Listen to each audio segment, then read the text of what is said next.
welcome to Trendlines, a podcast on global affairs brought to you by World Politics Review. I'm Elliot Waldman.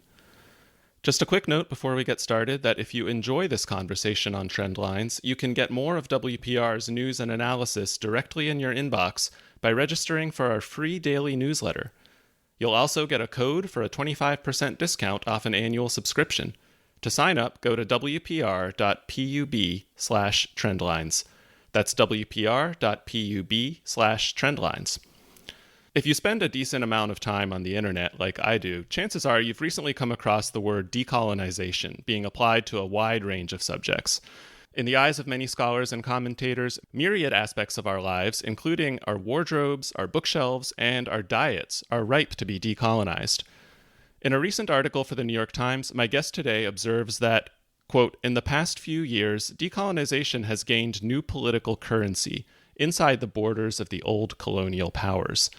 In many European capitals, statues of former imperialists have been defaced, toppled by protesters, or removed by authorities in recent months, contributing to a resurgence of discussions about what decolonization means and how it can be put into action today. Few scholars are more qualified to discuss this than Adom Getachew. She's the Neubauer Family Assistant Professor of Political Science in the college at the University of Chicago, and she's the author of World Making After Empire, The Rise and Fall of Self-Determination. Adom, welcome to Trendlines. Thanks for having me, Elliot. As you noted in your piece, decolonization is a concept that has been contested for a century. Is it possible to give a concise definition of what decolonization means? I guess I would say that decolonization in a succinct manner means the political, economic, cultural, and epistemic overcoming of empire and its legacies. Now, that's a mouthful, and as it's clear, it means many different things. So there's a political dimension often associated with achieving independence. There's an economic dimension, which is tied often to self-sufficiency or overcoming relations of dependence and exploitation. There's a cultural and epistemic dimension, which I think has gotten a lot of attention most recently. And here, there are claims of kind of overcoming a certain kind of Eurocentralism that placed European civilization as the apex of humanity. In a lot of history classes, decolonization is approached as a fairly linear topic. It takes the mainly political and economic dimensions of the word that you just touched on, and kind of treats it as an era of history where former colonial subjects fought for and achieved their desire for independence, which was the end state of the process of decolonization, according to a lot of conventional accounts. What I liked about your book was that it approached these historical notions that a lot of us take for granted, and in a way both upended and expanded their traditional definitions in ways that opened up, I think, a lot of opportunities for how to think about contemporary politics. Tell us, if you will, about how anti-colonial nationalists of the 20th century understood and broadened the concept of empire. Great. So my book, World Making After Empire, really focuses on what is normally taken to be the classic phase of decolonization, the 30 to 40 years following World War II, where a number of states gained independence. And usually, as you said, Elliot, that story is told as a process in which the world of empires led to and produced a world of nation states, that anti-colonial nationalists were fighting for national independence and the achievement of nation states. So what I try to do in the book is basically keep that same standard narrative. I largely focus on the period after World War II for about 30 years. I focus on primarily African and Caribbean anti-colonial nationalists.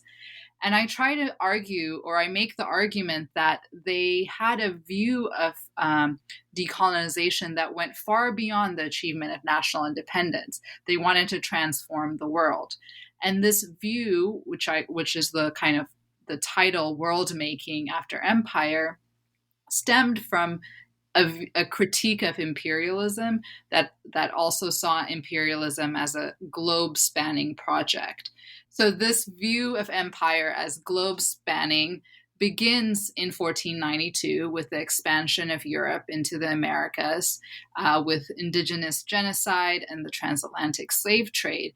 And the idea is that empire and the exploitation and expropriation of colonized peoples made the modern world. And it made a world that was both integrated as one world through migration, forced and otherwise, through trade, through circulation, but that this world was also one structured by hierarchy and inequality. So it was one world, but an unequal and hierarchical world. And it was this structure of hierarchy that manifested itself economically and politically. Those are the focuses of my book, but also, of course, had cultural dimensions. It's this hierarchy that I argue anti-colonial nationalists were seeking to overcome. Maybe you could talk a little bit about the central cast of characters here, the anti-colonial nationalists. For a lot of our listeners who might not be familiar, who were they? What were their animating drives? And also, importantly, as you raise in your book, how did they inform each other's worldviews? So I'll start in some ways in a chronological order. I follow about three generations of characters. So kind of the elder statesman here, and maybe an unlikely character because he wasn't quite a statesman, is W.E.B. Du Bois, the African-American intellectual, founder of the NAACP, and lifelong Pan-Africanist. Du Bois is born in 1868, so by the time, and lives up to 1963. But by the time decolonization is really getting started, he's already in his 70s and 80s. Why he's really important is he's the kind of founder of the Pan-African Congresses. He plays a leading role in the first one in 1919 that follows World War I, and would help to organize and spearhead the interwar congresses as well. By 1945, when the Fifth Congress meets in Manchester, England, there's a new cast of characters, a younger generation of primarily African and Caribbean activists and intellectuals. So 1945 Pan-African Congress is best remembered for the role that Kwame Nkrumah played. Kwame Nkrumah would become the first prime minister of independent Ghana in 1957. He studied in the U.S. at Lincoln University, a historically Black college in Pennsylvania. And then he traveled to London, where he would join up with George Padmore, a Trinidadian Marxist who had spent the 20s and 30s primarily organizing within the Communist International, but was now a real central figure in Pan-African circles in the UK. George Padmore would then become Nkrumah's advisor when he took over state power. A figure that's, about roughly the same age is Eric Williams, who's also Trinidadian like Padmore. He goes to school in the 1930s in the UK as a Rhodes Scholar. He is the author of Capitalism and Slavery, which was his dissertation, and is published in 1944. So that's the kind of second cohort of people. And Eric Williams, Eric Williams's book, Capitalism and Slavery, really lays out the kind of vision of the one world I was talking about, the ways in which that structure of hierarchy and unequal relations of domination had shaped the modern world. And his animating question is how this has left the Caribbean dependent after the high point of plantation slavery. So for him, decolonization is really a project and process of overcoming these deep relations of dependence. In Nkrumah's case, he would famously declare, "Seek ye first the political kingdom." So this is a figure deeply animated by the goal of political independence and by the effort to try and secure that, again, in a world that continued to be hierarchical. He's also well known for the phrase neocolonialism, the idea that colonialism lives on in new forms and in persisting relations of dependence, even after one achieved national independence. I'll introduce you to two other figures. These are Julius Nyerere of Tanzania and Michael Manley of Jamaica. Now, these two are of a younger cohort. They're both born in the 1920s. So they really come to age at a moment when decolonization is already occurring in the 1950s. So they have an opportunity in some ways to reflect on the limits of early post-colonial states. And both of them in various ways emphasize the limits of the developmental model. For someone like Nkrumah, for instance, the idea was that the post-colonial state was going to be a modernizing agent. It was going to produce economic growth. It was going to accelerate the path of development that the Western world had already achieved. By the time Michael Manley and Julius Nyerere are in power in their respective states, there's already a kind of crisis about this vision, about whether this model of development could in fact be replicated. So both of them begin to insist on economic equality over and above growth as the primary model. Now, this is not to say that they rejected development, but they begin to restructure the meaning of self-determination to emphasize economic equality on the international stage, and they would be associated with the project, the new international economic order. In a lot of ways, this ties into my earlier question, I think, about the meaning of empire and understanding it as a way in which notions of economic subjugation become firmly entrenched and in many cases outlasted the political independence of a lot of countries. What were some ways, you mentioned the new international economic order, but maybe you could talk a little bit about that and some other ways that these anti-colonial nationalists tried to put their goals into action. So just to really clarify what we mean by the kind of persistence of economic hierarchy and economic dependence, let's think about a state like Ghana. Ghana at the time of independence is one of the largest cocoa producing states. In fact, a lot of the anti-colonial struggle, the mass mobilization around in Ghana actually started with cocoa farmers demanding greater autonomy and capacity to control their production and distribution of their goods. But the fact that cocoa is the largest industry in Ghana means that Ghana, like many post-colonial states, is dependent on producing one commodity for the global economy. This means that when prices or demand fluctuates, they're kind of left to the vagaries of the market. And there's a similar kind of predicament in the Caribbean as well for states like Jamaica and Trinidad, less so because it has oil. But in large part, this is a reoccurring model and dilemma throughout the decolonizing world. So one initial attempt to solve this problem is the project of regional federations. There is in the Caribbean context a federation that lasts from 1958 to 1962 of Anglophone Caribbean states. At around the same time, Kwame Nkrumah tries to organize a union of African states that would similarly have a federal structure. Now, these two federal projects, the ambition here is if we build, larger markets that are integrated, by integrating these states with each other, rather than by integrating the small states into the global economy, we can gradually create an economy that's self-sufficient internally.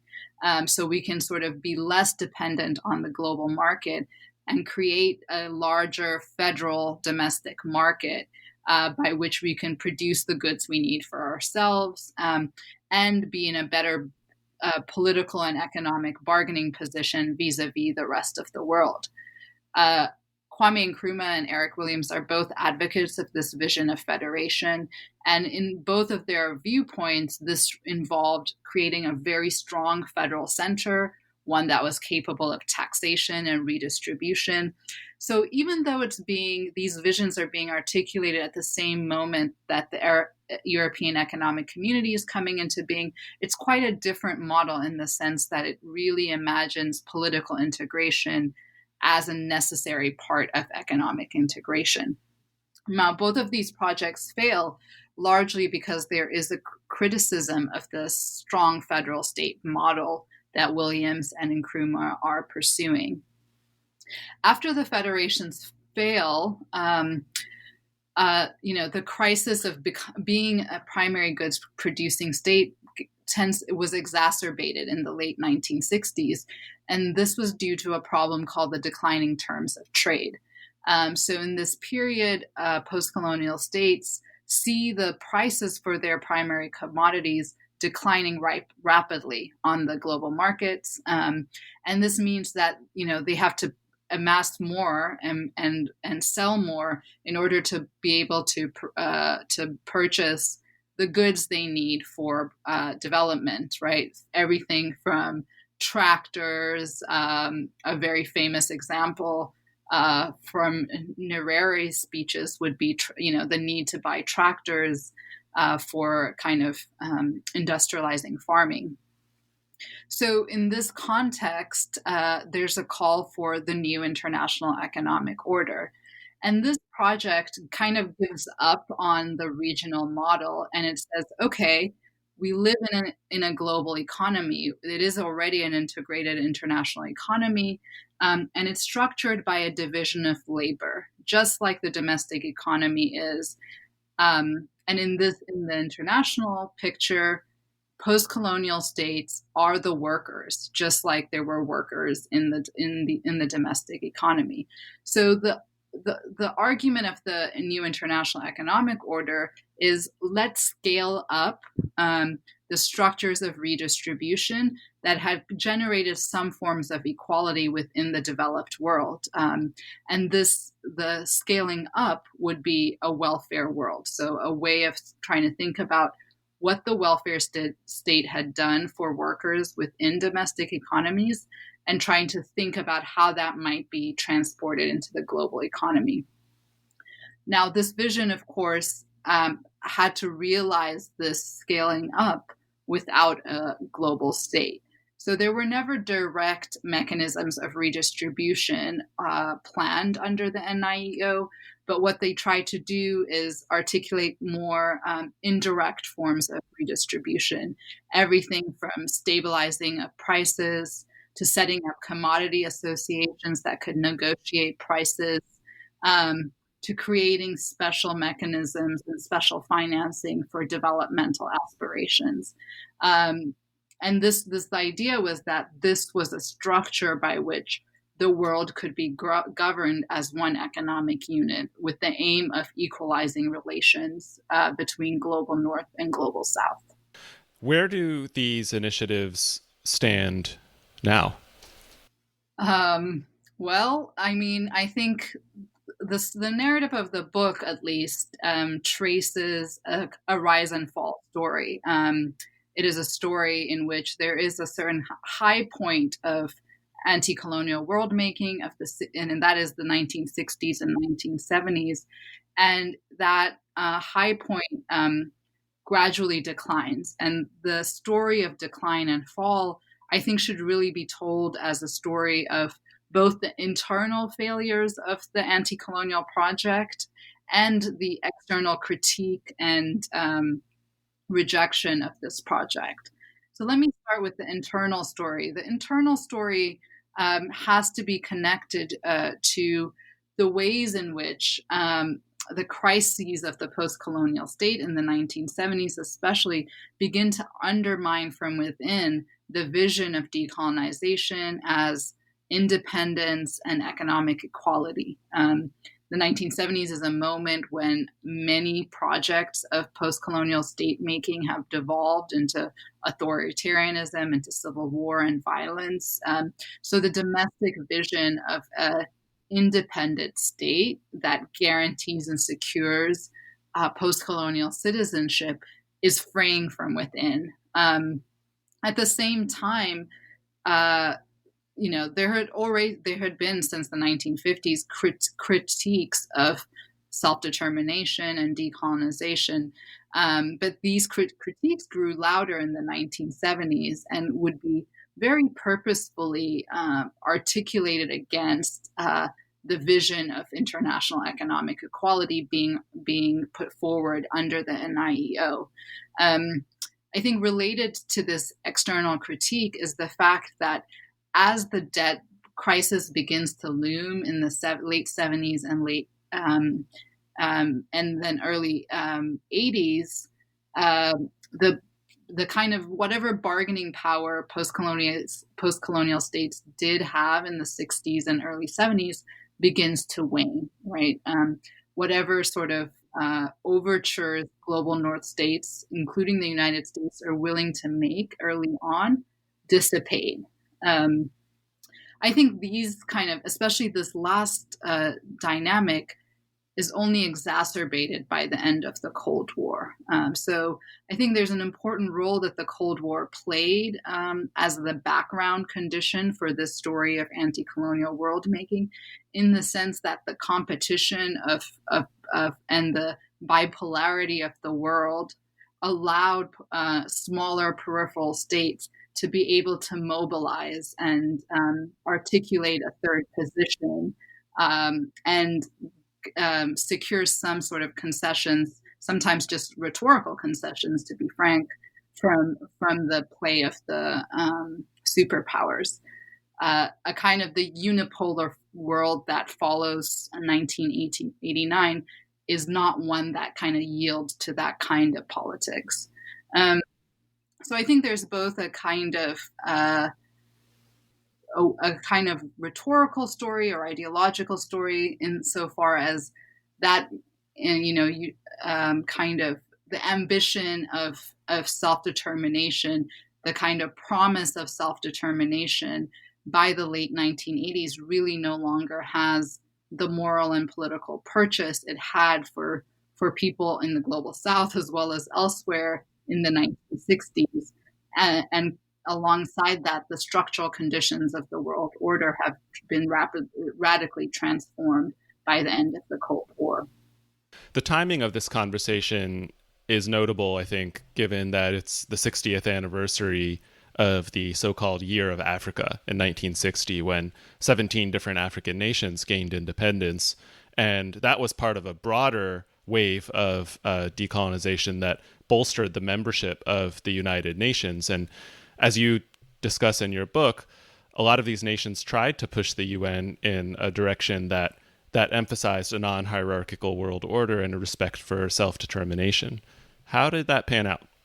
Well, I think on the one hand, I think it's important to remember that looking from our perspective, it looks as if the kind of rapid decolonization of the world after World War II was sort of an inevitable thing that was just going to happen. And I think we should remember that some struggles for independence went on into the 1980s, right? Apartheid in South Africa, which had been kind of a subject of contestation in the UN since 1945, only ended in 1994, right? So on the one hand, I think the transformation of the world into one in which independence and sovereign equality were kind of hallmarks of the post-war international order really are kind of the products of anti-colonial struggle. It is struggle from the periphery within the UN, within the halls of the UN, but also in the mass mobilizations of liberation struggles around the world that created the momentum that made these principles kind of the central principles of the international order in the post-war period. So I think that's an important achievement, and I think it's an achievement again that gets obscured by how inevitable the end of empire looks from where we sit. It's also obscured by the narrative that treats these principles as Western principles that just got expanded and universalized in this period, rather than ones that really had to be fought for and pushed from the peripheries of the European world. So I would say that was really an important achievement. I think at the same time, though, that achievement very quickly bore out its own contradictions. So, for instance, 1960 is the year of Africa, is the year also that the UN passes UN Resolution 1514, the Declaration on the Granting of Independence to Colonial Countries and Peoples. That very same year, there's a secession in Congo. And immediately then the question is, well, who is the self in self-determination, right? Why is it that it has to be the kind of territories, colonially created territories, that are the basis of self-determination? So there's kind of an acceleration of demands around self-determination from below. Again, that's the story of kind of the internal contradiction of this project that I was laying out earlier. I think there's a third thing that's important about this achievement, which is that by the 1970s, post-colonial states have really claimed and reclaimed the United Nations, have made the United Nations the institutional space from which the politics of decolonization is staged. And I think especially for the United States, this comes as a huge shock. This is an institution created by the United States to structure an America-centered world order after World War II.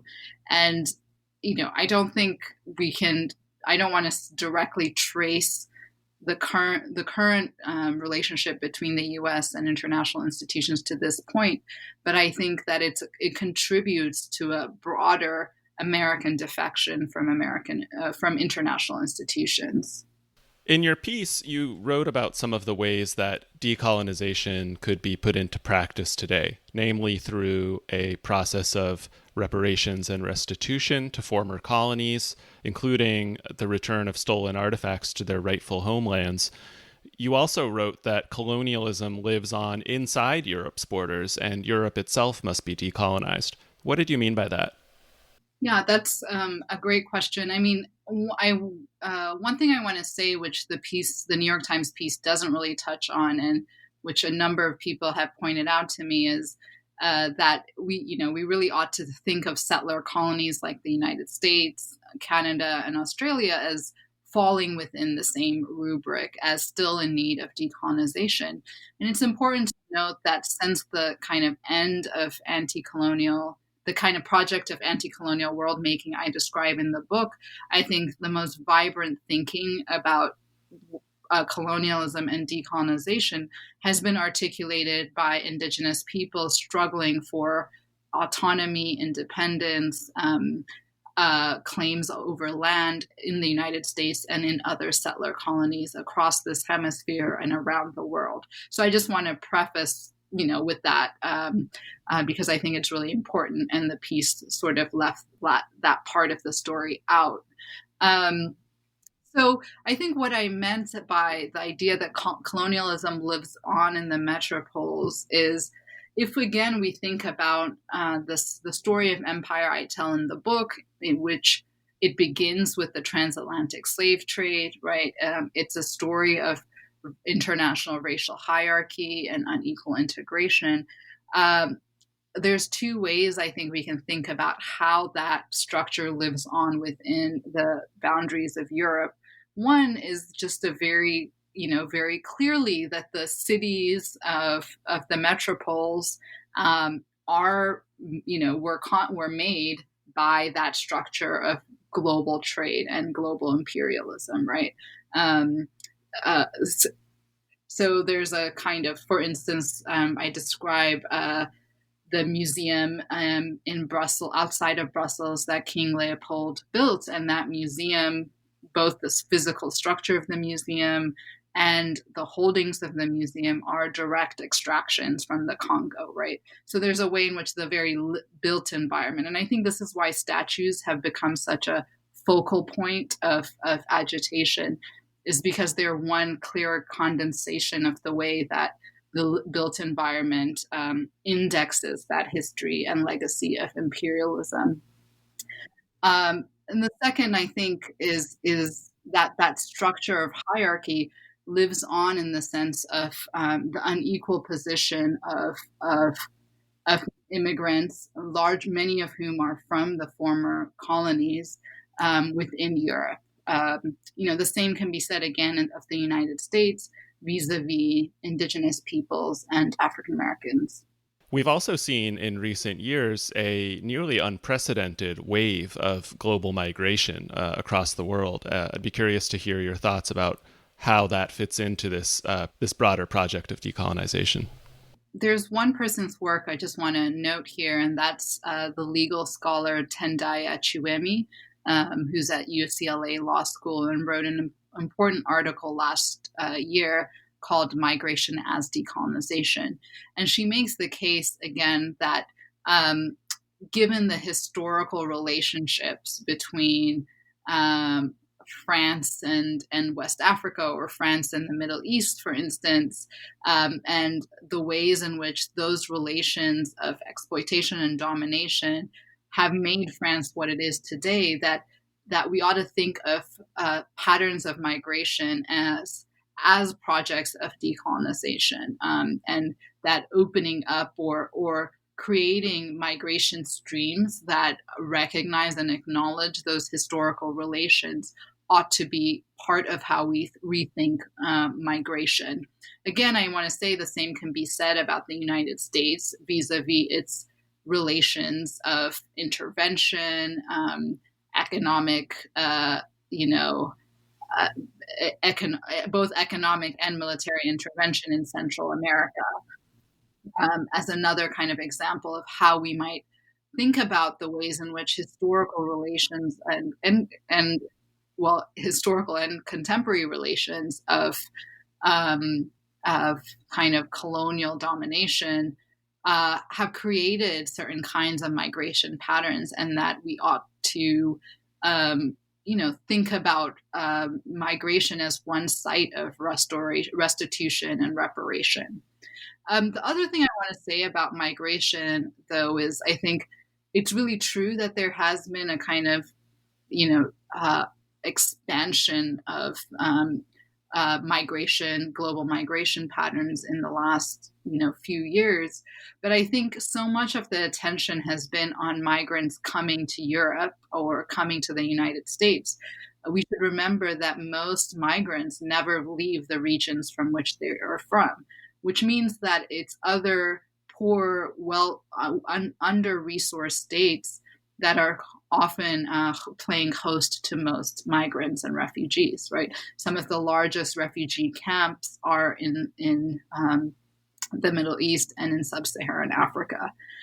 So this also means that we ought to think about international structures and institutions that help support states who end up being the recipients of the largest number of migrants, yet are not well positioned to support them. The story of self-determination, as you sketched out earlier and masterfully in your book, is, as you pointed out, a rise and a fall. We're currently in an atmosphere that I think is fair to say is not conducive to a ton of multilateral cooperation. Do you see conditions in the future that could lead to a rise again for self-determination? I hope so. I think what I will say about that is I think it's important that we be open to the possibility that whatever may rise out of this moment and the future may look nothing like the prior models of self-determination. And I think that's how it should be. I mean, one of the reasons why I wrote the book was to make clear that self-determination was not a timeless always universal ideal, but something that was remade in the process of anti-colonial struggles during the 20th century. And what that signals for me is that, it's a concept, it's a principle like other political principles that are elastic, that are made through the process of political struggle, rather than principles that are just out there to be applied when the time is convenient. So that's one thing I would say. The second thing I would say is my book really focuses on multilateral institutions like the UN, but all of the figures I write about begin their political careers, at the margins of, international institutions. Du Bois tries to meet with members who are creating the League of Nations in Paris in 1919, and he's rebuffed. So I think in some ways also there may be internationalist politics and transnational solidarities that have to be constituted outside of the halls of power.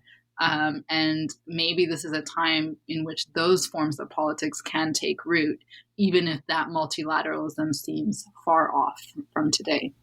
Adom, thank you so much for joining us. Thanks so much.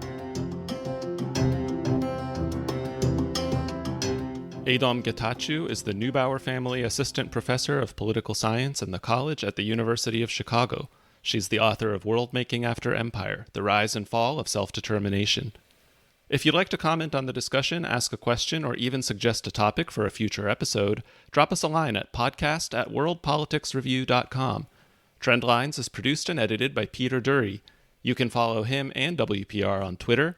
And while you're at it, don't forget to sign up for our free daily newsletter, which you can do at wpr.pub/trendlines. Thanks for listening, and tune in again next week.